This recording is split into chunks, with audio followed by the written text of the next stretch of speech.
নতুন নতুন ষড়যন্ত্র করছে এবং ষড়যন্ত্র হচ্ছে যা মানুষের জন্য খুবই বিব্রতকর। প্রত্যেক দিন কোনো না কোনো জায়গায় ছাত্রলীগ, যুবলীগ, হিন্দু সম্প্রদায়ের কিছু ছেলে মেয়েদেরকে সাথে নিয়ে তারা বিভিন্ন রকম অশান্তি সৃষ্টি করার পায়তারা করছে। হাসিনা দিল্লিতে বসে তাদেরকে দিক নির্দেশনা দিচ্ছে।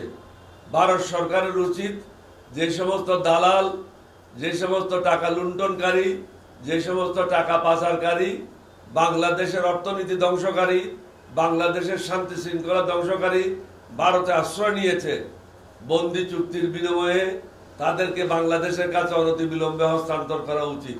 তাহলে আমরা মনে করব ভারত আমাদের বন্ধু।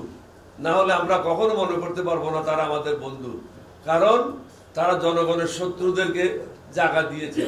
হাসিনা হলো দেশদ্রোহী, হাসিনা হলো ফেরাউন, হাসিনা হলো নমরুদ, স্বৈরাচার।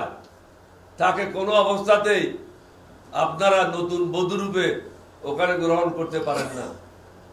তার বিরুদ্ধে আপনারা ব্যবস্থা নেন, বাংলাদেশের কাছে হস্তান্তর করার একটা সুযোগ সৃষ্টি করেন।